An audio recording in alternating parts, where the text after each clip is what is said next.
Well, welcome back. I am here with two amazing young ladies. We have Erin Kesters and Emily Kesters. Erin, you're the executive director of the Little Giants Foundation, correct? Yes.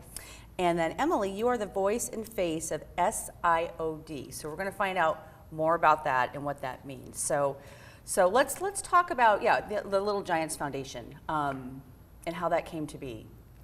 Yes, so the Little Giants Foundation was taken over by myself and my husband back in 2014. And actually a little backstory to that is we had been involved with Little Giants Foundation in Tulsa, Oklahoma, where it originated with the first voice and face of SIOD, Mitchell Cups.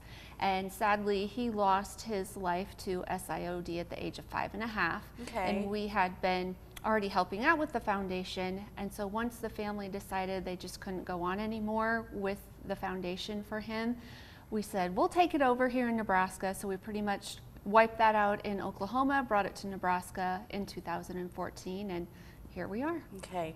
Well, then, let's talk about what does being the face of SIOD. And you know, we had a walking meeting. I talk about those a lot on the show, and you told me what that stands for. It's kind of this long, kind of complicated name.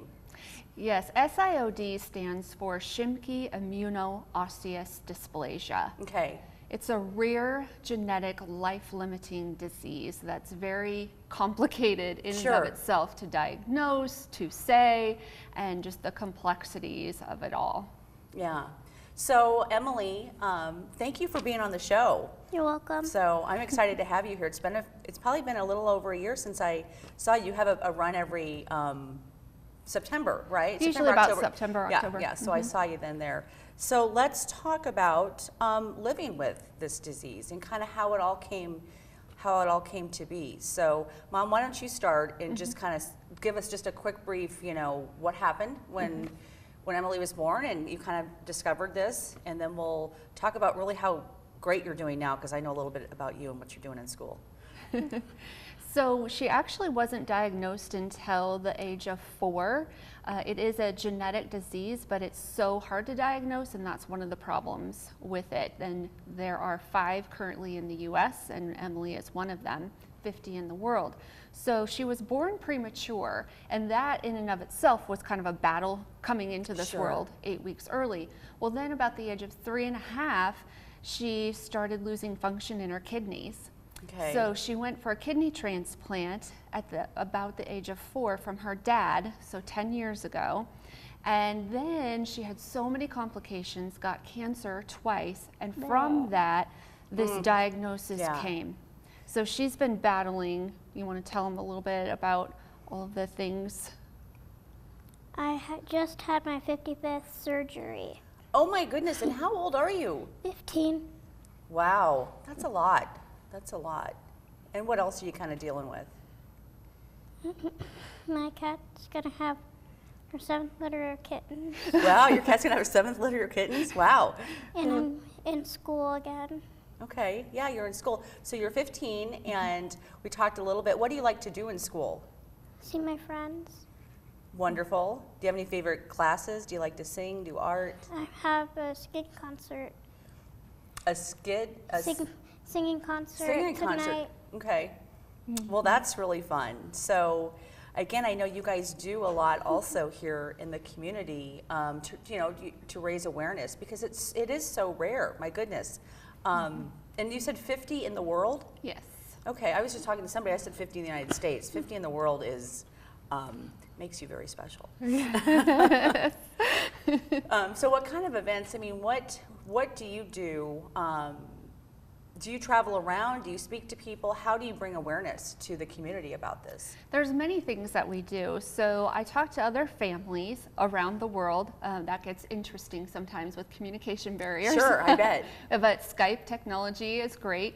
I talk to researchers and doctors here, mostly in the States, but around the world as well, to help educate them, because Emily really is quite the teacher of this disease and SIOD.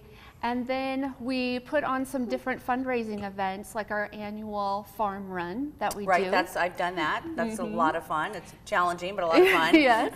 And then we also have a few other events. We've worked with the Storm Chasers before and went into the schools in red, with a lot of networking things, blood drives, things that, and people that have helped us through Emily's different challenges that she's faced throughout the years, and try and give back in that way.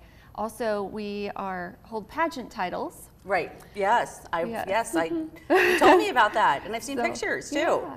So Emily is Junior Miss Worldwide, and her sister Taylor Jo is Little Miss Worldwide, and I am the current Mrs. USA Worldwide 2018. Wow.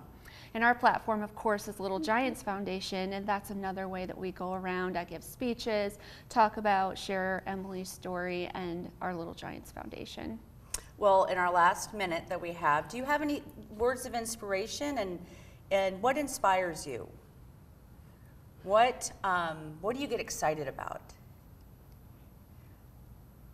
Well, I'm excited that I have my friends and family to help me. Yeah, you have a good support system. And she's a really great singer, and this is just not her mom talking. Okay, yeah. Yeah, she's a really good singer, and she finds a lot of inspiration through That's her wonderful. song. Well, again, Emily, it's good to see you again. Met you about 1.5 years ago, and you look great. I love pink. You wear pink very well. Tell us how we can get involved, website, all that good stuff, how we can learn more. Yes, you can go to littlegiantsfoundation.blogspot.com, Facebook, Believe in Little Giants, and you can also email us at littlegiantsfoundation@gmail.com. Okay. Well, I want to thank you both so much. Thanks, Emily, for coming on the show. Thanks, Erin. It's good to see you again. And again, visit the website for people that they want to learn more about you. So thank you. Thank you, Andy. And we'll be right back.